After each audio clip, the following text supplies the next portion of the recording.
Oh, wrong button. There we go. Okay, now we're up there. Well, hello everybody. Max and Max's Models here with our good friend Steve of Steve's Model Mania. Hi guys. And Good evening. Ken may make it tonight. He's coming in from the boat. Captain Ken is coming back from his 3-hour tour. So, hey Tommy, Trey, Eric, Fran, and all the usuals. So, I've got some stuff set up so we can talk about Vacuform and resin. And I know I actually got some comments. People are actually kind of excited about that. I know some people can't stand that stuff. And also these little missiles that I bought or got from Atlantis, a repop of the Revell tactical missile set. That's the Little John and the darts, which were early attempted anti-tank missile. Have them set up here around the Tarbis as sort of a perimeter in case Godzilla attacks. Yeah, ooh, wow. Hit that at 0-1. There you go. The guy who had 45 just lost. But anyway, so the not for anything, but if you look at the Atlantis line and you look at the tanks and rockets and stuff that they've brought to the market, you could build a whole Godzilla attacks and defend Tokyo. I knew you were, as soon as you said that, that popped into my head. But there's a reason why. A lot of these kits came out in the 50s, when is the same time that, of course, the original Godzilla movies came out. So this stuff all kind of blossomed around the same time frame. So that actually, but you're right. They've got, in fact, I would say the old Revell stuff that Atlantis is currently repopping is probably one of the most natural fits for like the Polar Lights Godzilla or something. And I actually stumbled online to a Godzilla build about some other channel or some website, and a lot of guys are doing the vinyl stuff, the Bondis and everything. And for some reason, I've done some vinyl kits. They just never really appealed to me that much. I guess they were easier and cheaper to do, low pressure molds or something. But, I prefer styrene, which is one reason I'm kind of, I'm super glad that Polar Lights did the big Godzilla. But I think good high-pressure styrene is about the most expensive way to manufacture a kit. But it allows you all this incredible detail and everything, which vacuforming, doesn't, but resin does. And right now my brain is splitting. I have split personality Captain Tangents, and they're pulling in different directions, and one wants to start talking about Godzillas, and the other one wants to talk about Vacuform, and so Captain Tangent can be a little schizo, and so can he. But I think for the moment, we'll stay on target. And I thought the first thing we would talk about is Vacuform. And I dragged out those Vacuform, well, let me rephrase, I didn't drag out those Vacuform kits that were given to me. I found them. And, Vacuform, I looked at them. They are, I didn't appreciate how good the esoteric Vacuform kit was, detail-wise, until I started looking at some of these others. And most vac kits that I've seen don't have a lot of detail. But they're also dirt cheap. But building a Vacuform, and this is where you get into kind of the weird cousin thing. I was pondering this earlier, as I'm prone to ponder. Vacuforming is, in my opinion, to model building what muzzle loading shooting is at the rifle range. It's part of the same sport or same hobby, but it's kind of the weird cousin. And you go to a rifle range and everybody's out there with their stuff, their modern stuff, shooting cartridge loaders. And then the guy comes up with the muzzle loading Hawkins or something. And if he's really fast, he's getting off 2, maybe 3 shots a minute. Of course, he's also spending a lot less money than everyone else. And everybody wants to look at it and handle it and maybe shoot it one time, but nobody wants to get involved in the hobby. And I kind of like Vacuform's kind of like that. The main place at styrene builders, and you can ask Bruce over the Mystic Model Ship about this, the main place that the average kit model builder is going to bump into Vacuform is the sales on model ships. And I have built kits that had Vacuform sales, and I have built kits that actually had injected styrene sales. And although the injected styrene sails are easier to deal with, the Vacuform ones are actually more to scale. But the amount of sanding and I mean, really, building wooden kits is easier than building Vacuform kits. You got to build structure for the interior. It's an art. And if there's, I mean, we always talk about patience as something that a kit modeler needs. With Vacuform, patience is it's not a virtue; it's a prerequisite. And the weird part is I don't mean to be going dark side here, but the more I play with these vac kits, you know, and you get just a little better each time, you start to see some progress and your technique improves. Next thing you know, you're kind of like, hey, this is kind of cool. And that's how they pull you in. You with us, Steve? I am. I'm reading the comments. Oh, okay. No, that's right. We don't have Ken to. But have you built any vac kits? Yes, I built that garage kit from England that was part resin, part vac. Oh, yeah, that was right on par with what we're doing here. You're talking about the. You're not talking about the supercar. Yeah. Man, that vac kit, that was awfully big to be Vacuform. You must have had to build structure to back it up and everything. I did. Everything that had to be mounted to it, like the wings and the fins and all that stuff. And the other thing was, there was no way once you cut out the two body halves to put them together. Yeah, that's why you have to glue tabs to them. Yeah. So I had to glue tabs all on the inside, sand down the edges, put them together, and then I had to Bondo the seams, like many times. Mm-hmm. And then when it came to putting the wings on, because the wings were resin, they were pretty heavy. I had a drill hole. I drilled holes in the ends of them and put pins in it. And then I drilled holes in the side, and then I put thick blocks of plastic behind them, Mm-hmm. put them through, and then screwed them on. We bolted them on. I threaded the ends. It was quite the, the other thing was the big fins on Supercar. They were resin. Mm-hmm. Well, you can't just glue them on the top. So I had to trim them down, and then I had to cut from the inside a little channel, and then put them up from the inside. And then I had to put structure in there to keep them from falling back into. It was a lot of work. I mean, it took me 2 years to do that thing. Would I sound like the typical grumpy old man or the old in my day if I said that?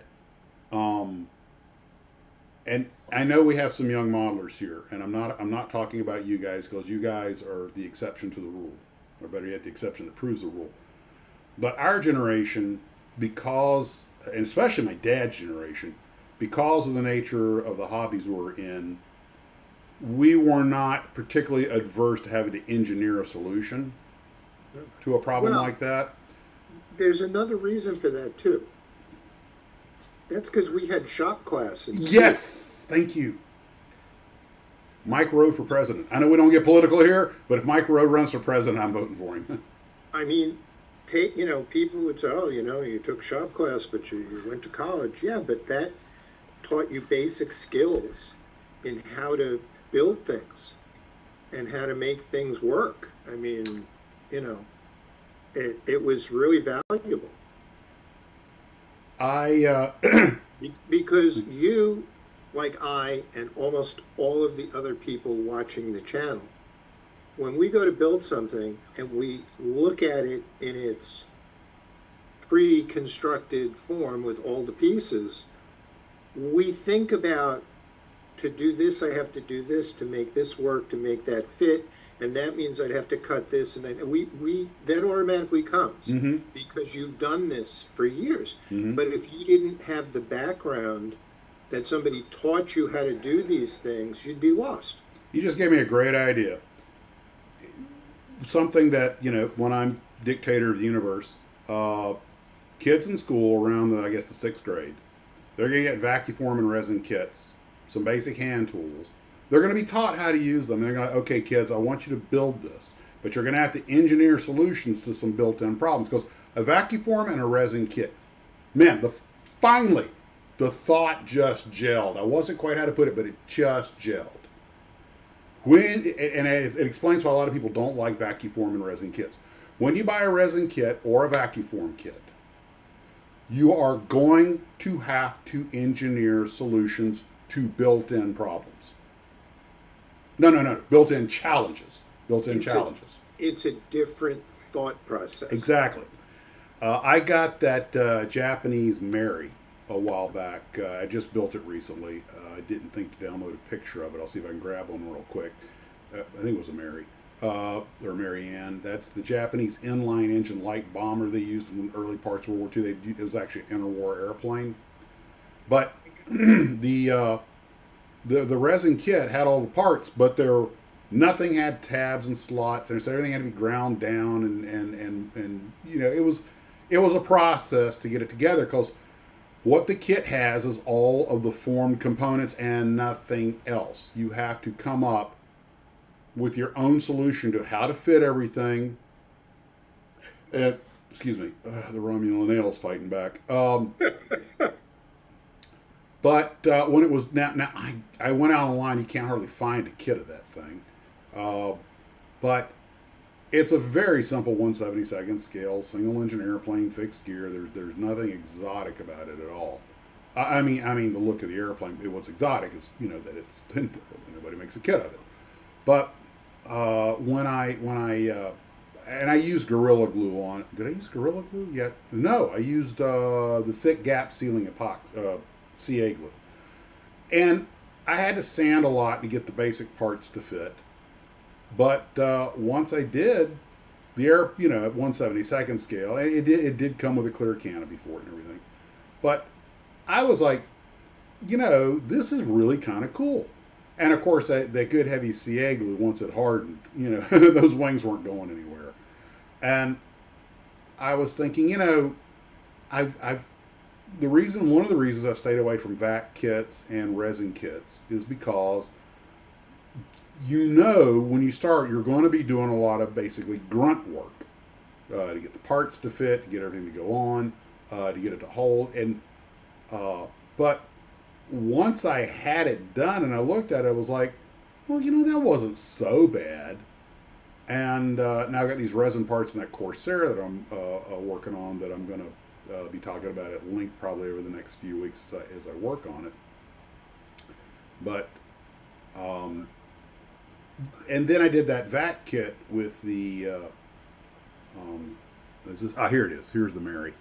That's a pretty good picture of it, or Marianne, I forget offhand. Okay, here we go.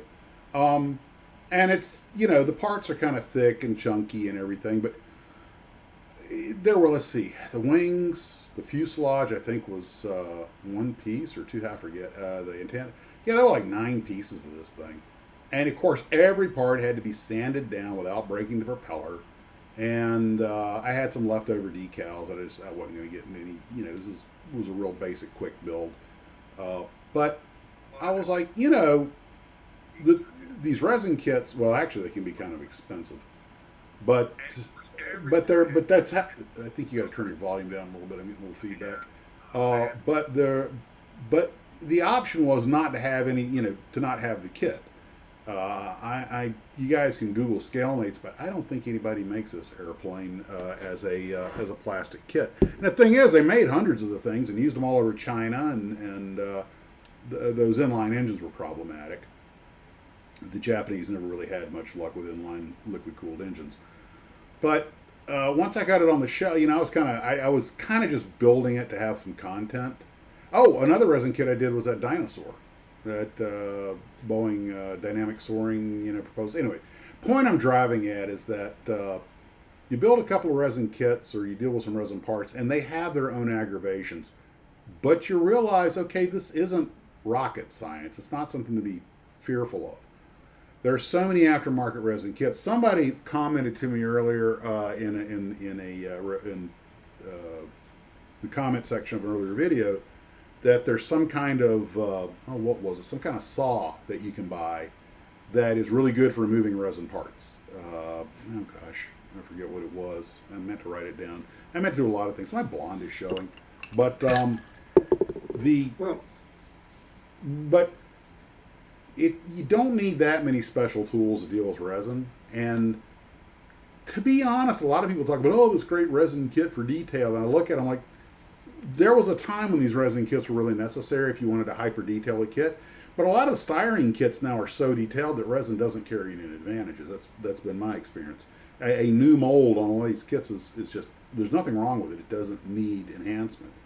But check models usually includes, when I built that Buffalo, my God, they had resin parts, they had photo, they had everything. Every medium you can imagine was in that kit. And they had detailed instructions whether you want to make the Finnish one, the Marine Corps, the Dutch, or the British. I know, like, you got to give Czech models credit. They did the research. They had all the parts. They had extra propellers, extra, because they give you all the parts. The only thing you only get one of is basically the basic airframe. And you got to love them for that. But given what I was building for, it was overkill. Well, look at all of the different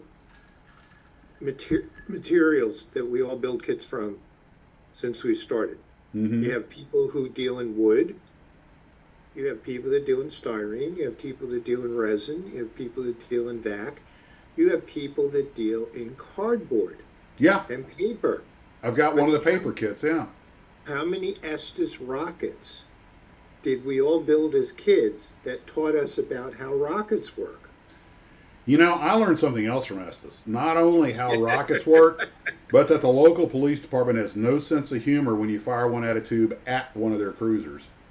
And I was like, I wasn't shooting at the police car. I'm a supporter of the police. I just thought it would be cool to see, how close we could get in this. Hey, we were 14. What did you expect? And can you imagine that call? Go ahead, 143. Yeah, somebody just shot a rocket at me. Say again? By the way, this was like 1979, or 77. Today that would actually mean something. What is this, Fallujah? But when kids go to space camp, one of the things they do is they all build an Estes rocket, and they go out and they launch them. We did that in shop. Mr. Gilmore, our shop teacher, was big, and I got clever, which means I did something stupid. They had this very basic plan form rocket, which I have made a dozen times. And by the way, we had to build our rocket from scratch. We did not use Estes. He would actually, I want you guys quietly to go to the boys' room and pull down about 6 levers of the paper, whoosh, tear it off, and come in here. And we'd soak it in glue and wrap it around a dowel that was greased, so, it would make up the tube. And we'd trim it off, and then we'd glue balsa wood fins on them, big fins on them so it could only go one way. We'd use cork to make the projectile. But Max had to be different. I thought those fins looked dorky, so I decided to flip them around. They had like the delta shape. My rocket went to the top of the rail, leveled off, and came right at us. And one thing's for sure, the guys who were in that class, mine's the rocket they all remember. I remember when the kids did it as a Boy Scout project for a merit badge. And they bought the Estes rockets with the clear tube in there. Mm-hmm. That you could put a subject in there. Oh yeah, you're supposed to put a cricket in there, but everybody thought they could fit a mouse in there. We killed more mice than a cat. They went and got grasshoppers. Yeah, that's what most people use, grasshoppers. And this one kid hits the button, launches it as the grasshopper jumped up. When that thing came down, it was nothing but grasshopper guts on the inside of the tube. Mm-hmm. He got splattered when it launched. Well, I will tell you, if you go to the Kennedy Space Center, which, by the way, PSA here, public service announcement, it is Cape Canaveral. Kennedy Space Center at Cape Canaveral. There is no such place on the globe as Cape Kennedy. Okay? And they will tell you that during the tour. Now, I highly, and I cannot emphasize this enough, if you guys get to go down and take the tour, spend the however many dollars for the bus tour out to Missile Row and to the other museum and everything, because that's where the stuff really happened, all right? And they will take you to the building where Alan Shepard was launched from, and I know you've been there, right, Steve? Yep. And they've got all the old vacuum tube computers still there. And the garage is bigger than that building. Oh, yeah, and you can see the little channel where all the cables went out to the rocket. And when you tour it, there are a lot of interesting artifacts there for a space geek, and one of them is the only Gemini capsule to fly twice. All right? I'm going to stop right there. Maybe we'll come back to that. But there, across the top of the building, are all these pictures, these little monkeys. Not the big chimpanzees, but little spider monkeys and stuff like that. That people don't realize how many monkeys those guys shoved into rockets. And a lot of them were done out of White Sands. And a lot of them failed. And we murdered a lot of primates. I remember looking at that and going, maybe Dr. Zayas had a point. The ones that survived are in Huntsville at Space Camp. Yeah, well, they're all dead now, but well, yeah, but but they were given to zoos. Ham and Enos did go to zoos and had long, happy lives being monkeys, but being chimps. I don't think we killed any of the large primates, but I want to make something very clear. And if I sound a bit judgmental in my voice, it's because I'm being judgmental, okay? We tried to get the monkeys back alive, for the most part. There might have been a couple of early ones where that wasn't really part of the plan. But for the most part, we wanted them to come back alive. When the Russians sent Laika, they knew she was going to die up there. And she died horribly. And I think most of you guys probably already know that. So, anyway, God, please don't go off on this tangent, Max. I remember an episode of the Flintstones where Barney and Fred somehow accidentally got recruited into the Army. And they went to the test center and they had some doctor that wanted to shoot a spaceship to the moon. It was basically a hollowed out log with some air holes knocked in it. And they landed in an impact zone with all the craters from their artillery, and they thought they were on the moon.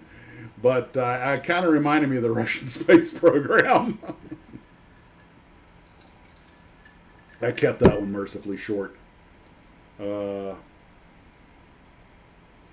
Kate Kennedy, I thought he only wore that with Maryland. Touche. Now, guys, that's how you sneak a political comment into this live stream. Perfect. That is bad, good guys. But having grown up with the space program, being that kid in his pajamas watching the astronauts go out to the spaceship and wondering, why it took 4 hours before they took off. They're in the thing. Why can't we just launch?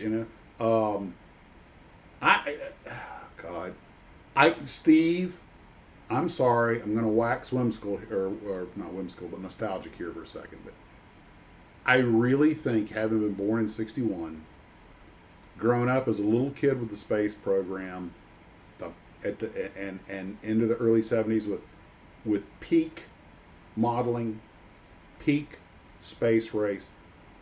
I had the little Billy Blast-Off toys and everything, playing with my granddad and everything. I could not have had a better childhood or grown up at a better time. I remember when I forget it was 14 or 12. I think it was 14 was on, laying on the trampoline with some of our friends, looking at the moon and just not realizing that the spaceship was actually over there somewhere. But I was like, somewhere between us and the moon is this little tin can with 3 guys in it. And I wanted to be there more than any place else in the universe. Just it was 15, I believe, was the first one with the lunar rover. And I remember I was at Johnny Herring's house. It was his birthday. We had a sleepover. I would have been about 12 and 11. And all the kids were outside playing games, and I was inside watching the live footage from the moon, and completely baffled by the fact that nobody else wanted to be in here watching this. They'd rather be outside playing volleyball. And I was like, guys, we got astronauts driving a dune buggy on the moon. How can you not? What were the females that Jeff Bezos launched into space? That all carried. You were asking what were the females at what? No, nothing. I'm trying to answer something. I need some info. Well, the first hot chicks in space were in the green slime. That would have been yes, Linda Miller and Luciana. What's her name that I can never remember? Paluzzi. Yes. And yeah, the girls in the green slime were the first really, really hot chicks in space. Wow, I really just said that, didn't I? Hey, I'm so canceled. Yes, you did. That's it. I'm toast. Oh well. The primate spin and puke building is standing at Holloman Ham. Ham's buried at the International Space Hall of Fame in Alamogordo, New Mexico, and he deserved it. Enos is a cool name. How he got the name Ham? Flat Earther rocket tickets on sale one way only. But so, but getting back to models, the resin Yes, kit, huh? Eric just asked, didn't Blue Origin send up 4 monkeys recently? Don't And call Katy Perry a monkey. I said, yes, they did. Lauren Sanchez, Katy Perry, Gail King, and some other women. That's what you were. Yeah, okay. Uh-huh. Mhm. I am biting my tongue right now. Boy, if I'd had a couple of more snorts of Romulan ale, this would be getting real colorful right now. Go back and fill up. But now vacuum. Oh, by the way, I want to show you guys a resin kit that was made by a glue trooper. This is the F8. Well, actually, it's the Marine Corps. I guess it's the O2C, but it's the same airplane. This is a resin kit that was built. This is the Ardpole kit. And it and the Esoteric Vacuform kits are the only kit of this airplane that I'm aware of. I think there might be some wooden kits like really old ones, going back to like the 40s. But he did a great job. You remember this is 1/72nd scale. So he did a great job. And like me, he rigged it. And he and I had some exchanges, and he actually, I sent him some of the decals that I didn't use. But at first, I thought I really wanted the Ardpole kit with the resin. But I don't know if he had an easier time than I did or not. I think it probably went together a little easier because he didn't, and we're going to show my Vacuform kit in a bit. But it comes complete with its own set of boogeymen. But all in all, I think I would prefer resin to Vacuform. Have you made anything specifically on your Vacuform machine? Yes, I made the clear parts for the Godzilla. And I've vacuumed a couple other windshields and stuff for other kits. That's what it's turned out to be the best for, is vacuuming clear parts that don't come out quite right. I did get some wrinkles. I could have done some more pulls, but Godzilla wasn't that important. I was worried about details, so I just went with what I had. That Vacuform machine is certainly better than nothing. I'm glad I have it. To be honest, I've gotten better pulls off my Mattel. And I think part of it is that the stuff that I'm using wrinkles easily. It's very thick. I need to find some thinner medium to put on it. But that's the stuff that comes with it.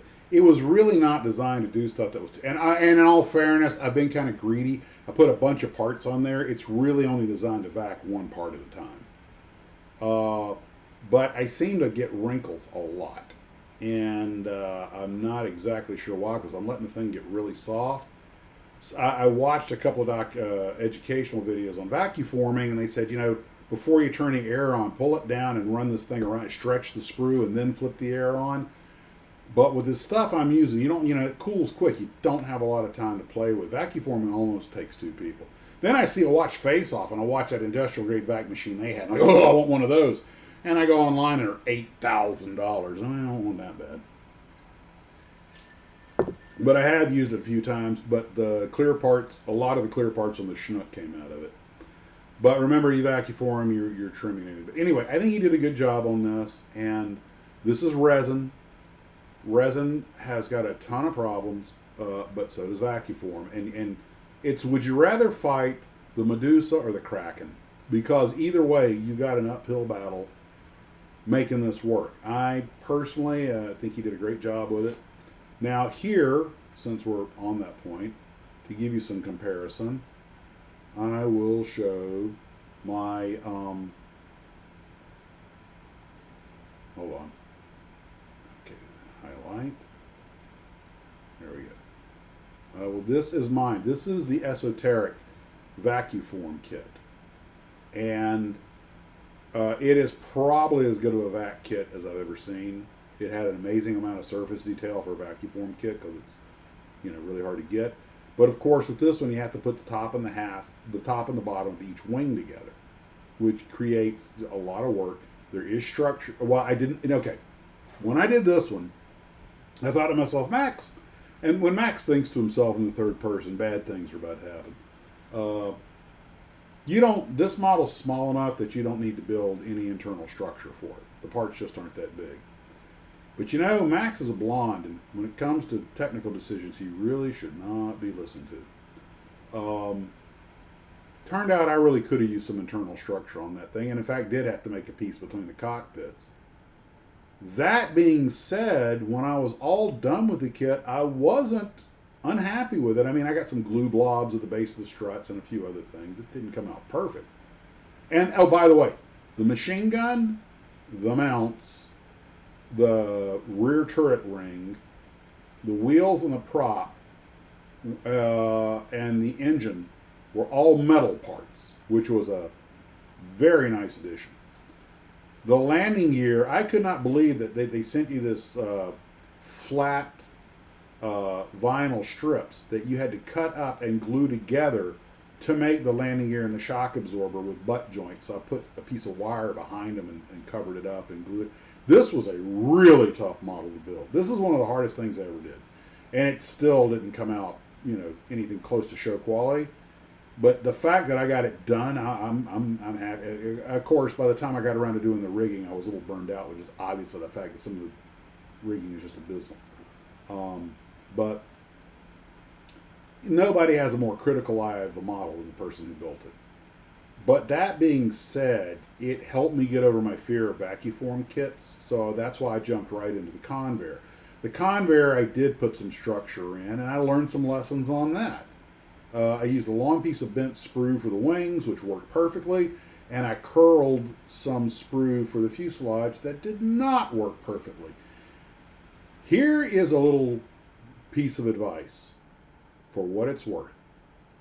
If you're going to curl a piece of the styrene that the model's made of, and I use some of the excess to curl the parts for the internal ribbing in the Convair, use some heat or something to deform it. Don't just bend it and expect it to hold shape. Because I bent it and curled it and bent it and curled it and thought it would hold shape. When I glued the thing together, it tried to stretch straight again and it bucked out the fuselage, caused a lot of problems. That was on me because I'm freaking lazy and always looking for shortcuts. So just note to self. That being said, I've seen some real works of art in Vacuform kits, and I'm like, how did they do that? And you're right. Mating the edges together and getting it clean, which I did not do. I did on the bottom wing, but not on the top wing. And the problem is that Ken's here. It looked good until I got the yellow paint on it, because even the gray primer hid some of the stuff. So after that point, I was like, you know what, good enough. It's the late Ken mix. Hey, Kenny, did you make it?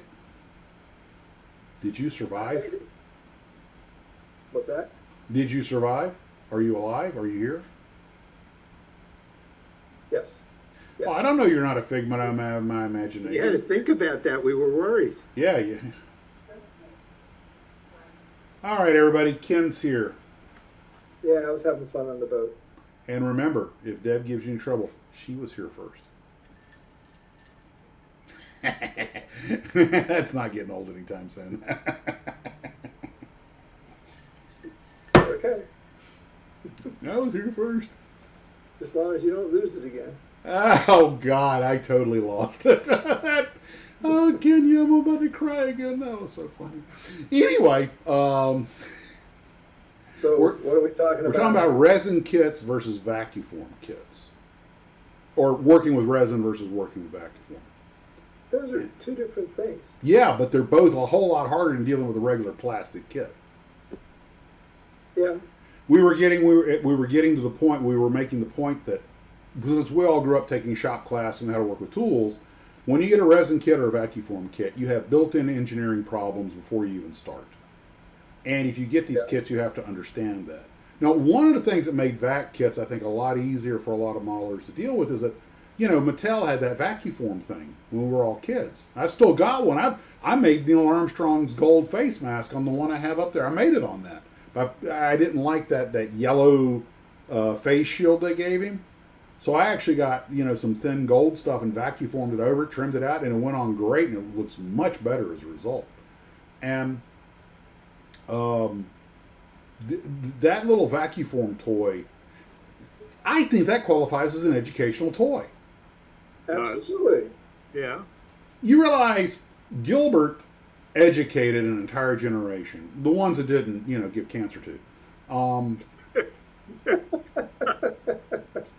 Okay. Look, you're not going to get progress without some sacrifice. I know some 50-year-olds got well, you know what? I'm just going to stop right there. I can't even make a joke about that. I'm sorry. But man, we really are kids of the atomic age. Yeah. Yeah. Do you remember? You remember when radiation gave us cool stuff like Godzilla and gigantic spiders and, you know, Spider-Man. Spider-Man, you know. In reality, it just gives everybody cancer. That's not what I was promised by 50 sci-fi. Don't forget the Hulk. Yeah. A nerd who could beat up his classmates. The Hulk. That's why the Hulk is so popular. Sheep land in Japan. I want to say too soon, but I kind of like that. Oh, my gosh, Steve. Yes. When I was sitting with that Tamiya executive, The guy with the 3 eyes.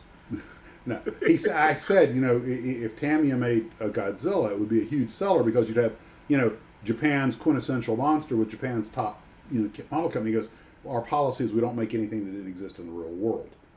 And I was just thinking, I was like, okay, well, I didn't have a comeback, but I should, but Godzilla does exist in the real world, just in movie form and in statues. And so what you could do is make the Godzilla statue that actually does exist. That way, kit bashers could have a Tamiya Godzilla. You know, and that way you could. I didn't think about it. I missed an opportunity. Oh well. Because I'm telling you, them exactly. Yeah. That way kit bashers get that. What? I heard that. Well, I heard that, but I couldn't make it out. Well, I was bringing the live stream up on the other page so I can read the messages. And I hadn't used it yet. Okay. Garfield says radiation gave us giant corn. It did a lot for the guy. Hey, Dreamberry, how you doing, brother?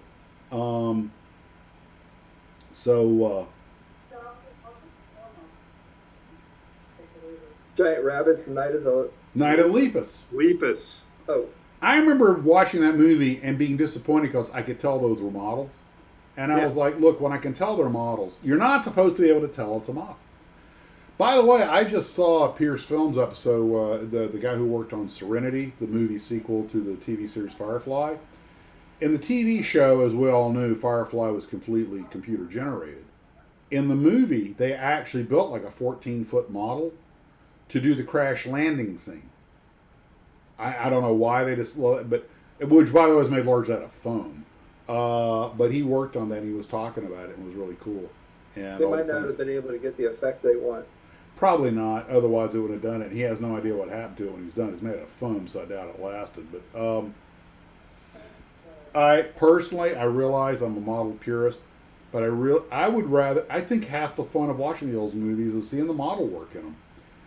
What shocks me is when you see model work for stuff that you're like, why did they use models for that? But they say, look, having a couple of guys build a model and a couple of technicians film on the back lot's a whole lot cheaper than hiring your entire crew to go out on site.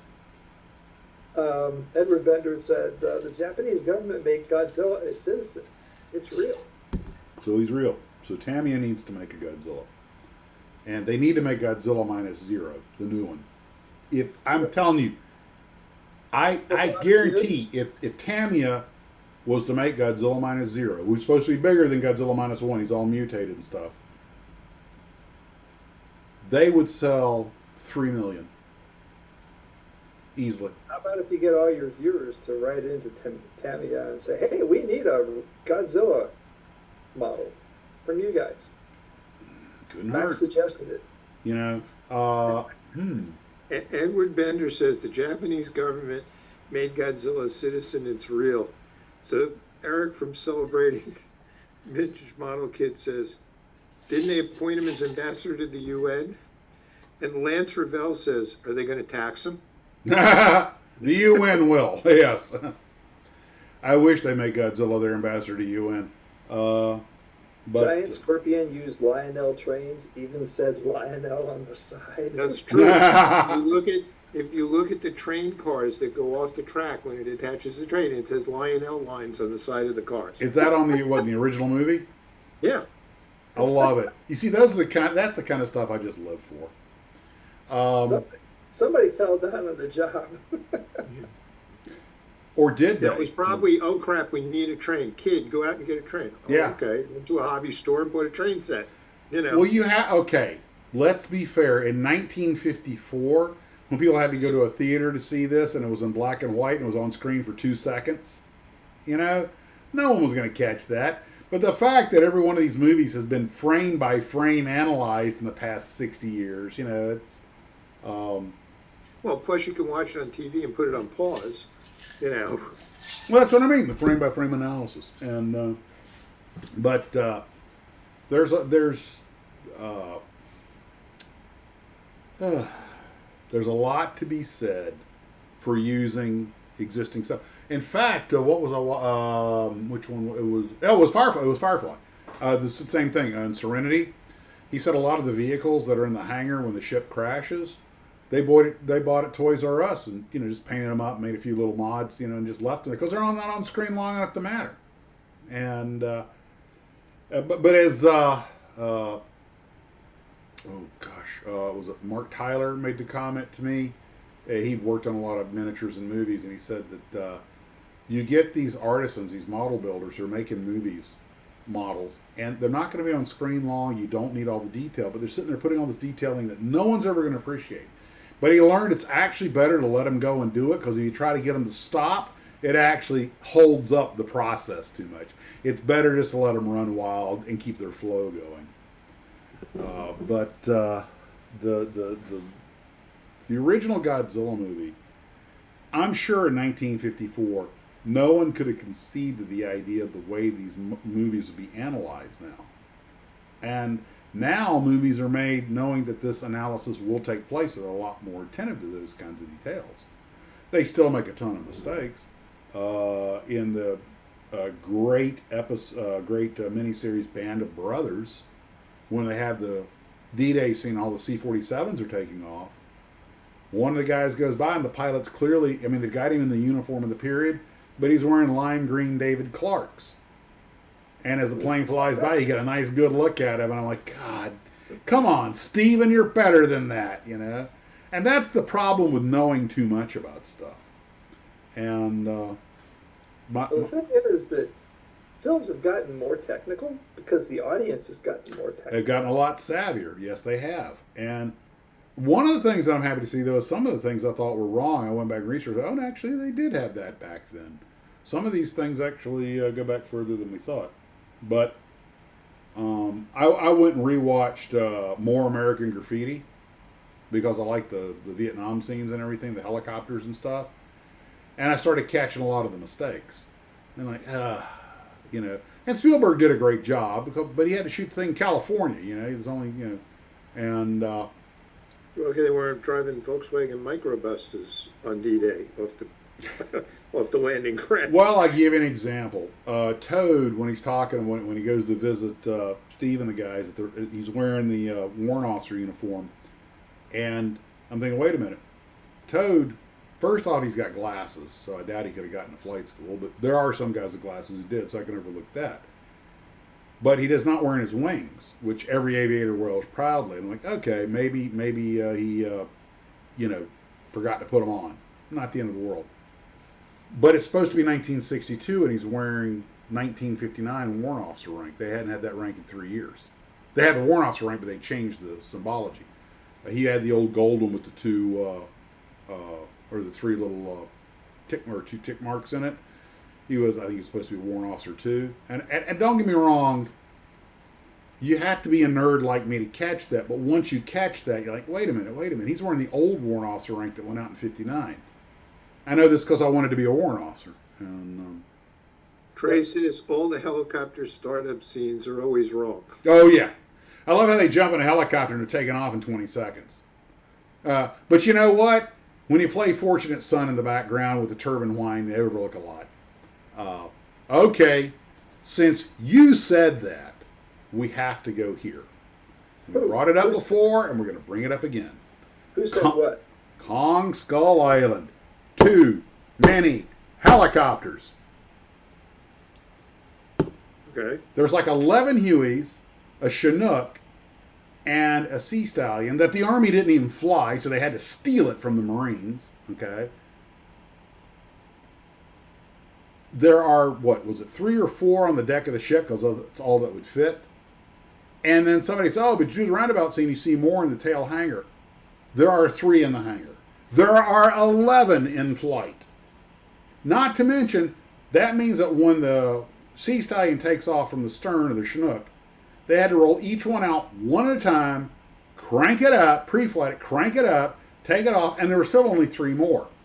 And, I add, that, I'm sorry, you guys started this, so it's your fault. And even if they did, what are those guys doing? Sitting out there just hovering, waiting for the other ones to get started up and crash? A Huey only carries 220 minutes of fuel. I went to air assault school. They made sure we knew that number. By the time those other helicopters had gotten airborne, they would have about an hour of fuel on board. Go into Skull Island, they had better have somebody coming in with a fuel blivet because nobody's got enough to go home. And then more rescue choppers come to pick them up at the end, which must have been down in the cargo hold with the blades off because, I'm sorry guys, the complaint of too many helicopters is fair. And now... Oh, you'll like this one. Gavin. Just Gavin. Okay, Gavin. And then you get the new Midway where they've got Devastators with a torpedo and 2 1,000. Oh my... Dude, I saw that in the theater. I almost screamed out loud. I knew that would get you. Well, Don Lee Cartoon says, I read somewhere there were more CGI F-18s in Independence Day than were actually produced in the world at that time. I don't think that's true, but it wouldn't shock me. By the way, in the defense of Independence Day, all those F-18s that were out on the ramp when the aliens attacked were 1/32 scale models. Pierce Films did a thing on that, the guy who built them all.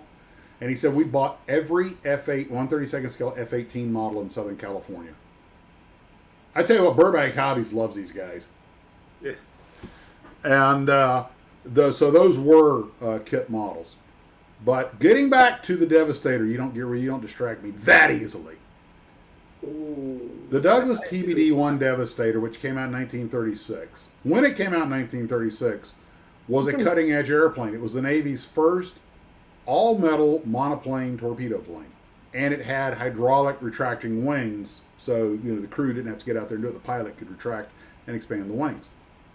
And in 1936, when it came out, everybody was flying biplane fighters. It was a perfectly competent airplane with its massive single 30 caliber defensive gun, which would have been fine for fighting off. If you go look at the interwar Japanese aircraft, it would have been fine. Steve, you okay there, buddy?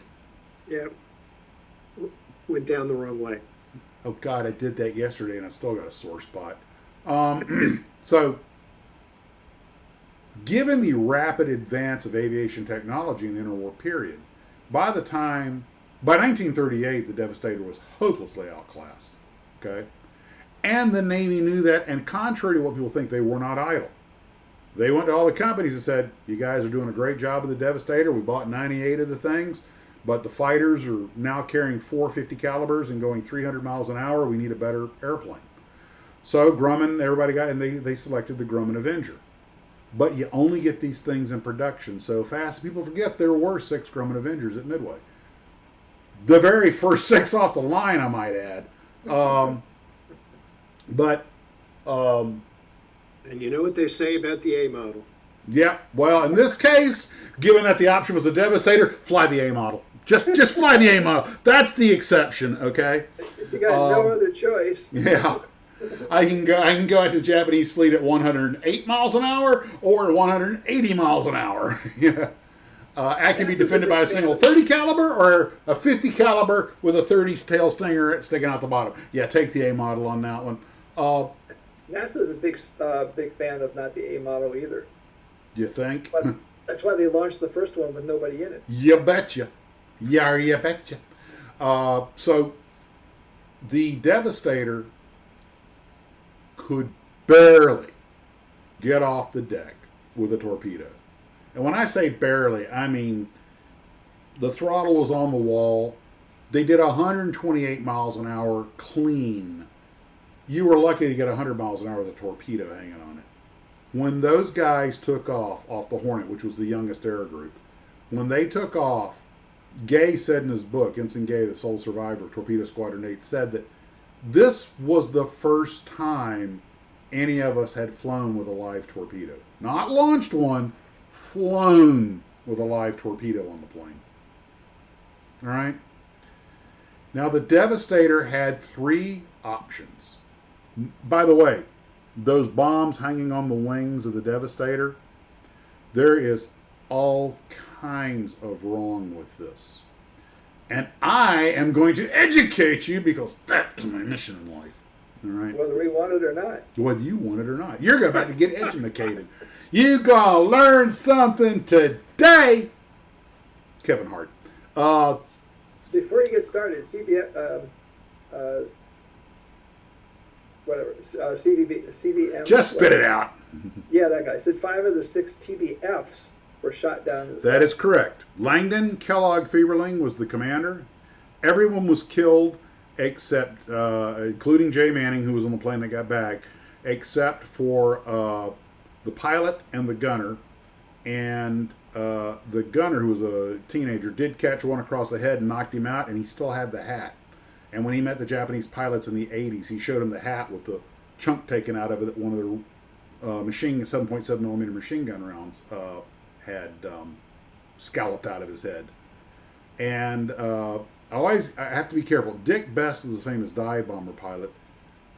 It was Richard. Oh gosh, not Richard Best. Oh gosh, the name's eluding me for the second. But the pilot who flew it back, all of his instruments were shot at. He'd taken a round across the throat. There was blood all over the instrument panel. Half the instruments were shot at it, and he was about to ditch the plane. Okay, I'm sorry. You know what? We'll come back to that maybe. Yeah, we're going off a tangent. Oh God, man. Well, I did that Midway documentary, and I read about Bert Ernest. That was his name, Bert Ernest. And was it not Reardon? Who was that radio operator that survived? He was Nobody's going to know, Max. Oh, Ken, somebody out there knows. Ken, you know what this is like, Ken? This is like when you go into school and a substitute is your teacher for the day, and he goes off on stuff you were never even learning before. Yeah. Yeah. But so the 5 Avengers got there first because they took off out of Midway because they didn't get to the Hornet on time. Tonight we have Ensign Tangent. Yeah. And 2 groups of 3 attacking. The Zeros went after the rear group first and then the lead group. And they shot them all down. A couple of planes did launch the torpedoes, but they didn't hit anything. Bert Ernest was shot down, or shot up. His turret gunner, Jay Manning, was hit with a 20 millimeter round. That exploded in his chest. You can do the visuals. His rear gunner was, not Reardon, but he took a rifle caliber machine gun round across the head and knocked him out. And also, the hydraulics were shot out, so the tail wheel dropped and blocked the rear gun anyway. The rear 30 caliber down underneath. So the guy couldn't shoot back anyway. And he took a rifle caliber round right under here that just spattered blood all over the instrument panel. The instrument panel was shot out.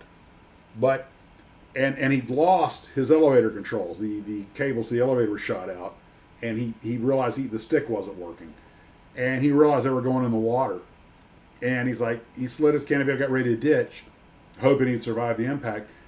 And he said just out of habit, when he got close to the water, he rolled the trim wheel back, and the plane, pitched nose up and started flying again.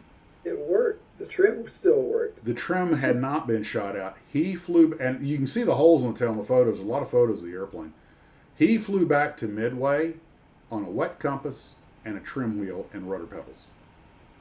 And he realized the Zeros quit shooting at him. And he goes, I know the Japanese didn't have an ounce of mercy in their souls. We were the enemy and they were there to kill us.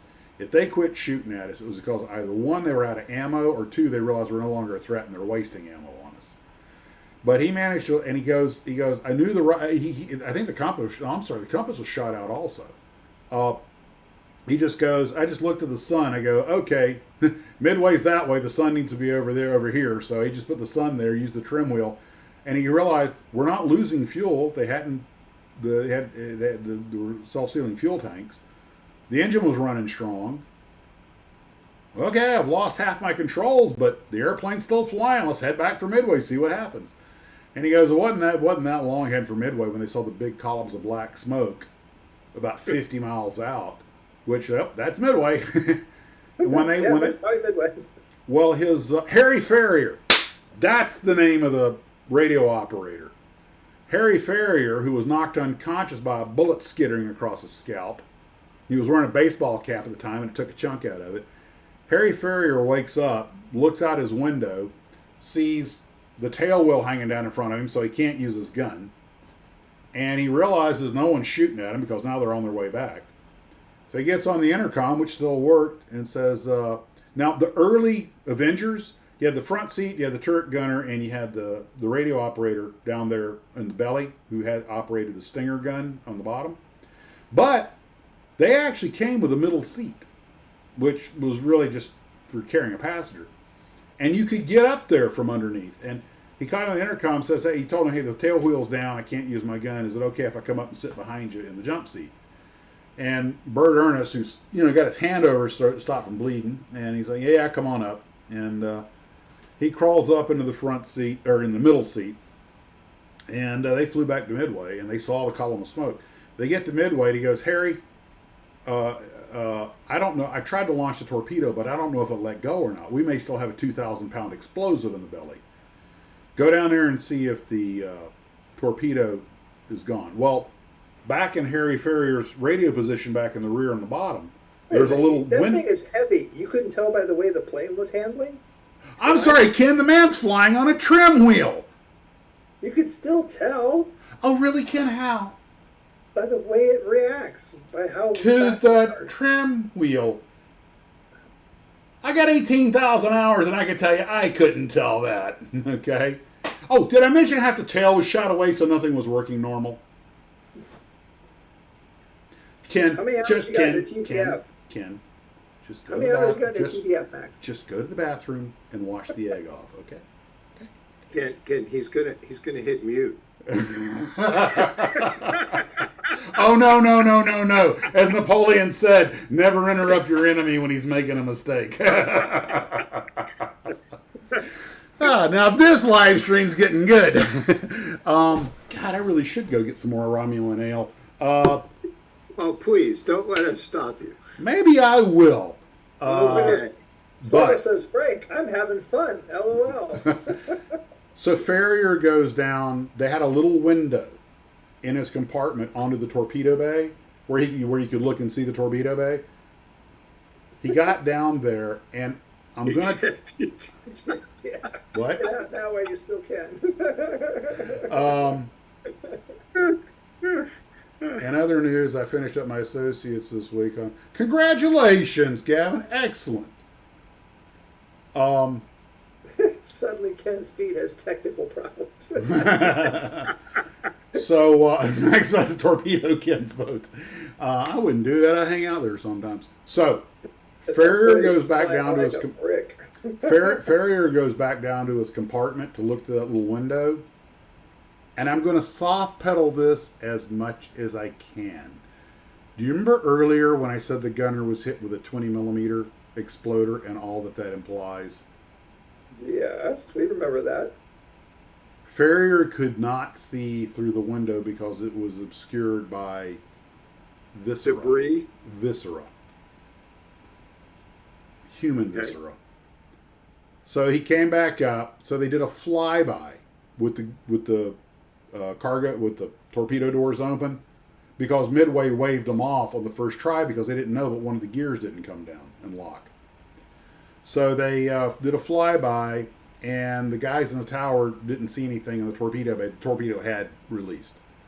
But he goes, look, we're running out of gas, we're flying a busted airplane, either way we're coming down. I mean, they would have had the option of bailing out, but they decided to go ahead and land it.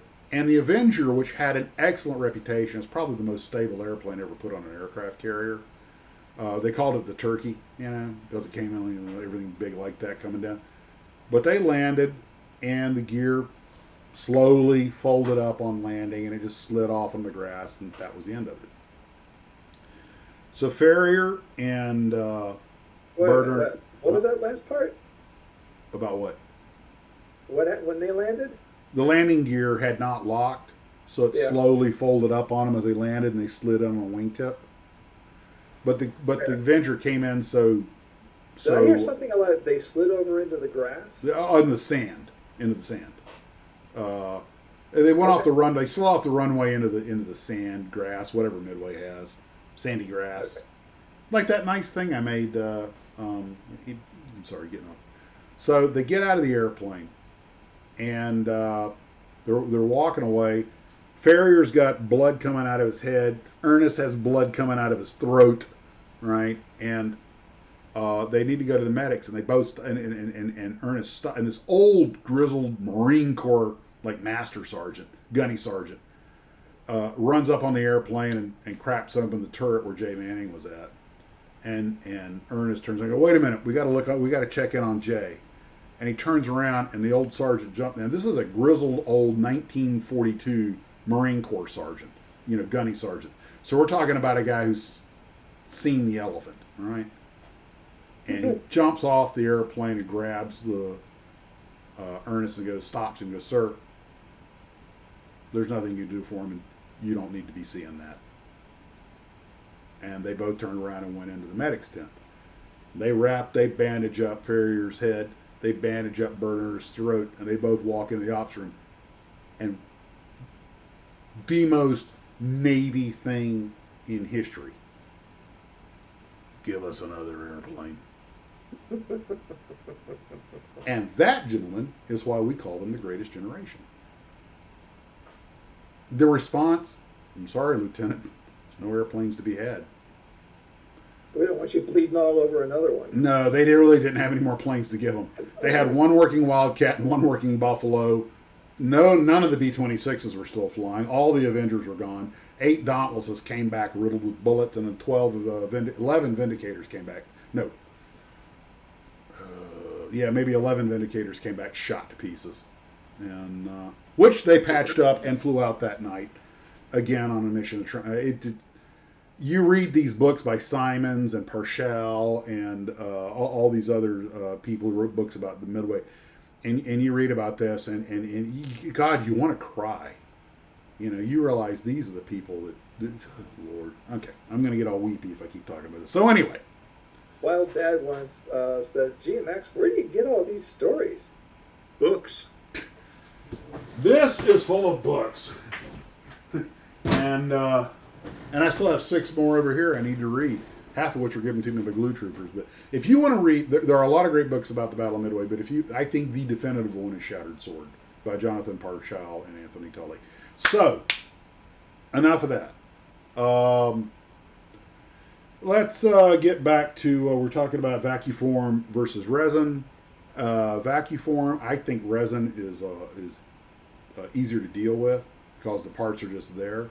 Yeah, you got to sand them down and everything, but they tend to have a lot of detail. Vacuform is an engineering project, and I have so much respect for people that make nice vac kits. I have a lot of respect for people that make nice kits, period. But when they did Vacuform, they entered into their own engineering project.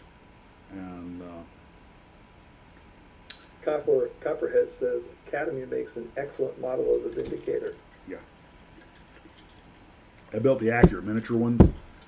if I was ever going to put a model airplane on a table at a convention, it would be that Vindicator I built from Accurate Miniatures. It's one of my best builds.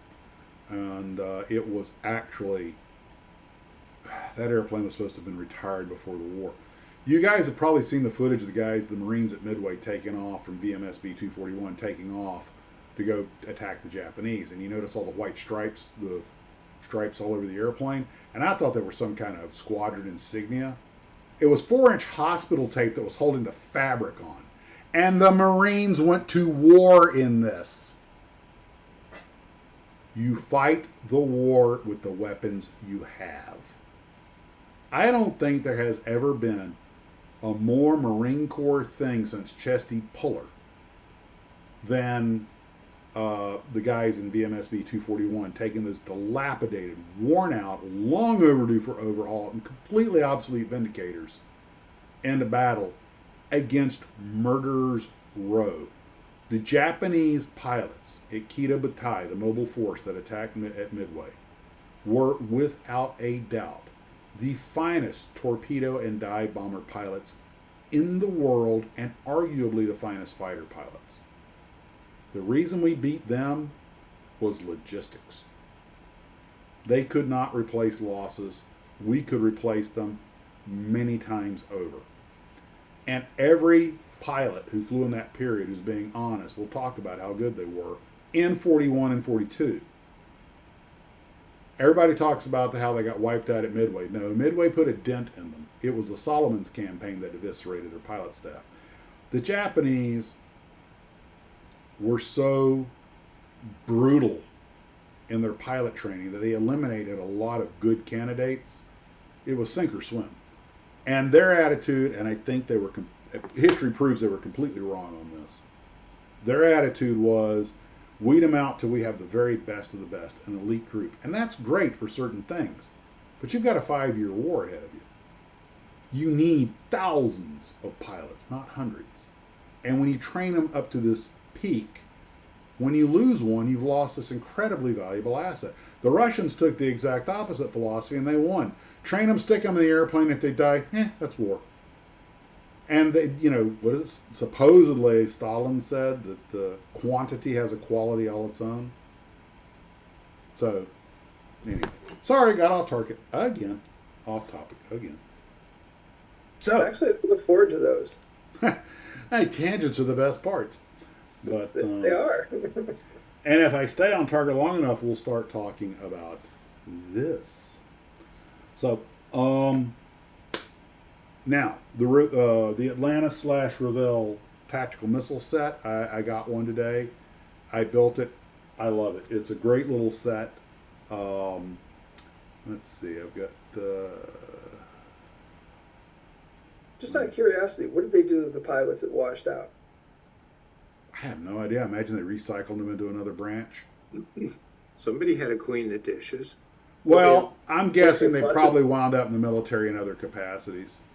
Okay, this is the Army missile set that I built today. It's called the tactical missile set. It's an old Revell set with the Dart missiles and the Little John, and they're really kind of neat.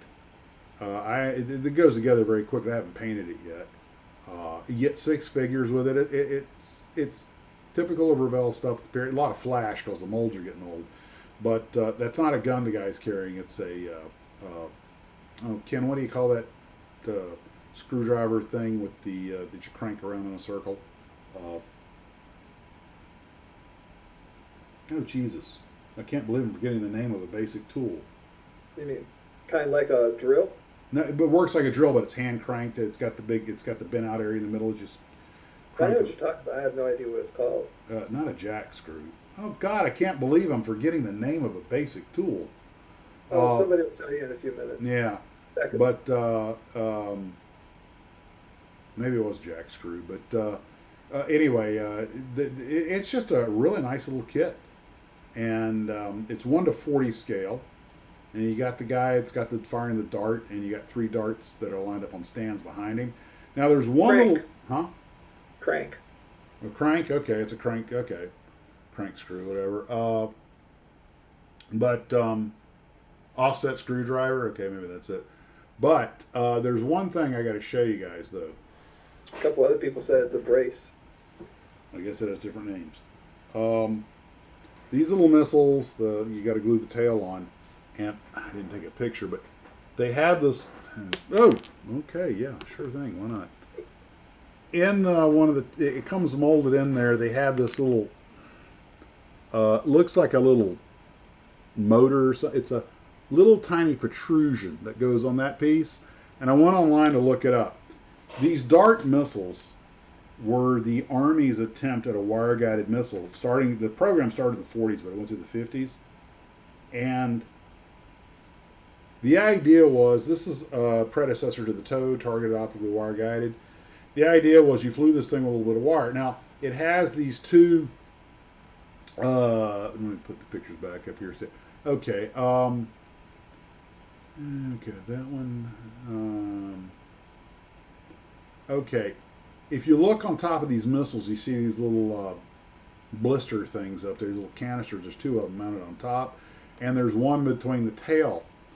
And Ken, your picture disappeared.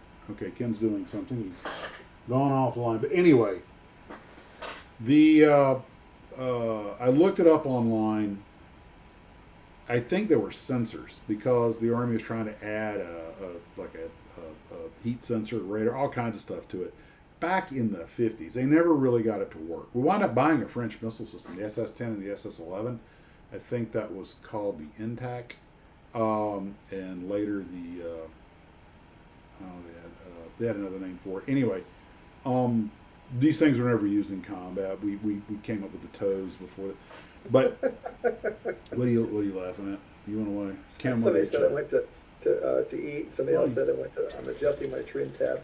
No, I just got a phone call and I didn't want to bother anybody with it. Thank you. So anyway, the problem is that you get 4 of these missiles, and one goes on the launch rail. The other 3 come on these little mounts. But the way you're supposed to put them on there, that if you build the missile correctly, the 2 little canisters are on top and one's on the bottom center, and it gets in the way of the device it's supposed to wedge in between the tails. So I just clipped it off to make them fit. But minor detail. I couldn't find out what it was. It's probably some kind of sensor. But these missiles never went into service. Now the Little John did. And the Little John, actually, this is a beautiful little system. There are videos on YouTube that show crews showing how, and they did field this one. Now I want you to stop and think about it. This was a nuclear-capable short-range missile that was fired by enlisted men in the Army. You basically had a nuke at the squad level. Those were very different times. And that says the NTAC is a different missile from the SS-10 and SS-11. Oh, okay. Essentially, they were all French wire-guided missiles that worked. While the Dart flopped. That is correct. We were never able to. And my guess is we probably just stole the best things the French had. Give the French credit. They make some great weapon systems. Sluggo says, "Oh, how I wish Max read comments." He does occasionally. Well, I'm too busy being entertained. I have heard that Tamiya 148 General's kit is under scale. Is that true? Yes. Yes. Slugo, if that's what you're asking about, it's funny you should mention that. I can emphatically state that the World War II General's kit at 148 is under scale, and let me tell you why. We're dying to know, Max. Ooh, yesterday, I've got all, because I have that set and I built it and I used it in my diorama when we did the big kit bash thing. Anyway, I was looking for some 148 scale characters, and I pulled those guys out, and I noticed they are all noticeably smaller than all of the 148 scale pilots that I had. And they're probably 1 to 50, 1 to 52 scale. They are definitely undersized. Absolutely. And don't get me wrong, Eisenhower and Montgomery were not small guys. So you can't say that, well, they were little people. No, they weren't. By the way, Napoleon was not small for his time either. That's a common myth. He was like 5'7", but that's about this size the average man back then. Check the comment, Max. You'll like this one. The second from the last. Thank you. Oh, you are very welcome. Heat me with praise. I answer your question. At least they didn't call him the Great One. Then we could have called him decent. So also you get this cool. This is the system for for firing the dart, and got the guy sitting in the chair and everything with the sight and stuff. And those, I mean, remember we're talking about 1950s tube electronics. That's because he didn't include egos in the kit. How long can Max have? 10 minutes. You're giving me a lot of credit there. Pressure's on. Hey, one night, like an hour and 40 minutes, he stayed on topic. Not really. Well, depends on how you define on topic. It's one of the more boring shows, I think. What? Yeah, you're definitely getting, put into dock for a while. So, the other thing, well, I think we covered resin and vacuform, so. Do it. There's a topic. Last night I was sitting here about midnight watching YouTube videos, and I had been kind of wanting to play with this Dolphin helicopter, and I set it down. I thought, oh, I'll take some pictures for a video, and next thing I know, I'm gluing stuff together, and got this far with it. So I just happened to have some photos handy. Oops, wrong one. You okay, Steve? Yeah, I'm fine. It's like you swallowed a tamale or something. Wish.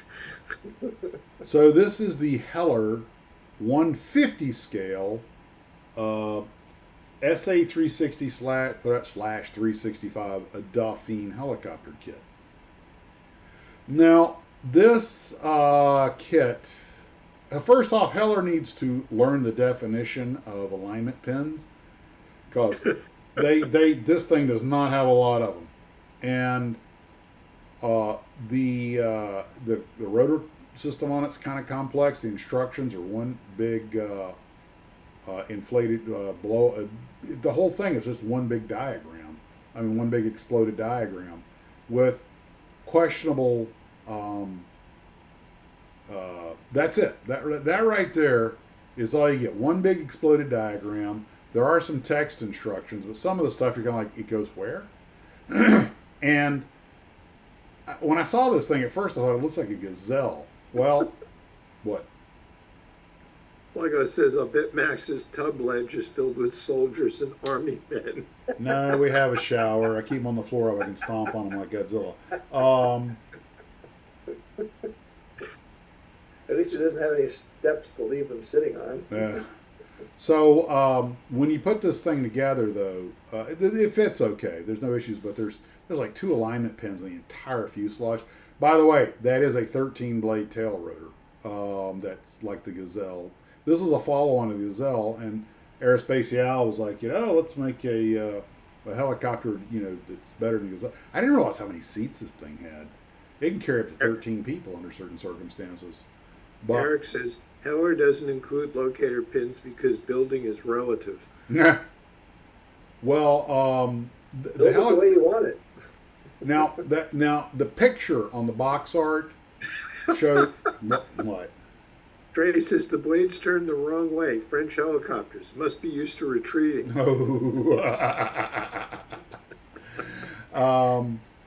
But this helicopter, though, this is what the early model looked like. Now this is you see in the pictures, the twin engine.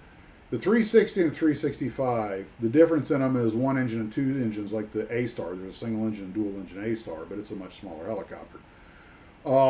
The helicopter did turn into the Dauphine that's still in production today. The single engine didn't do very well, so I'll probably build this as a multi-engine, but this kit gives you the option for either one. And I really didn't appreciate how big this freaking chopper was. But the 365 turned out to be very popular, and it went through a lot of iterations in time. But where the seats are concerned, you just have these outlines. There's no actual alignment pins, just outlines, which is enough. But and I was like, Jesus, and this thing has 10 seats in it, and the military versions can carry 13 because they don't have the cushy seats in them. Yeah, it's a 4-door helicopter. But the biggest problem I had was aligning the bottom. It just didn't want to line up. And I don't know if I should have filed down the interior a little bit, but I finally got it to submit to my charms. And the top is this void area because you can put on either engine option, so they have a this big blank area on top, and the engine you pick which one you want. You don't actually get an engine. What you get is basically the external shell. But the real reason I want to talk about, and that is a pretty complex rotor mess, but the real reason I want to talk about this was another example of how modeling educates. I really didn't know anything about this helicopter, and once I started building it, I had to go online and start digging it up and started learning all kinds of cool stuff about it, which I won't bore you with. But and it's just another one of those perfect examples of how model building expands your knowledge base. You may never have any need for it, but the kit itself is okay. I don't really have any serious qualms with it. Generally speaking, I've been satisfied with Heller kits, although I do know that from time to time when you're working on one, you're like, alignment pins. But that says the French enclosed tail rotor is called a finestron. Yes, that's a 13-blade finestron rotor. That is correct. The Gazelle had, I think maybe a conventional 2 or 3 blade or 4 blade, but the 13 blades that are on this one, which by the way I think they still use for the finestrons, obviously that makes a lot of problems go away. Primarily people walking into the tail rotor, and it offers it a lot of protection. Hughes played. Frankfield says paint it white and make it a surrender flag. Way ahead of you. Or you could just paint it orange and make it Coast Guard. What is it? It was habitual line crosser. One of so you had the French character. He says, "What do you want, you French surrender monkey?" Did you get the things they sent you about the trunk monkeys? Oh, I did. Those are hilarious. the one with the monkey in the back with the guy and the girl, parking. That was freaking hilarious. Well, my favorite, still the original, where he clubs the guy that's stealing the car and tosses him off the bridge. Over the bridge. Yeah. Yep. And I was like, that's what I want my trunk monkey to do. But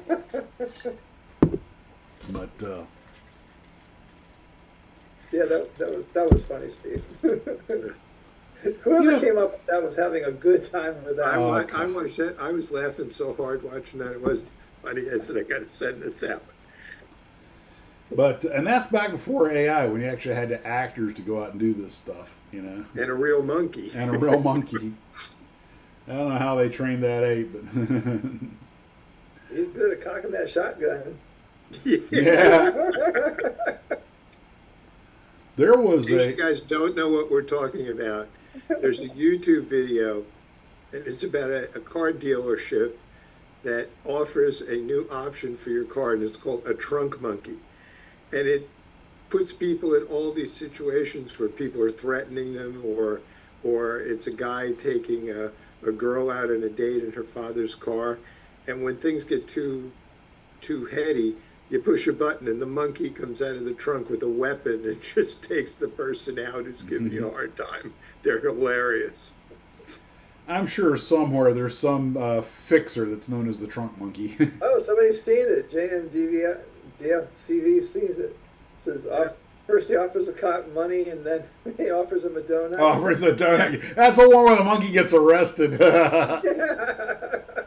Yes, Bill, I heard about the Frontier flight, and for those who don't know, apparently somebody committed suicide by hopping an airport fence and running out in front of a departing Frontier Airlines Airbus and jumped in the engine as it went by, and you can imagine what happened.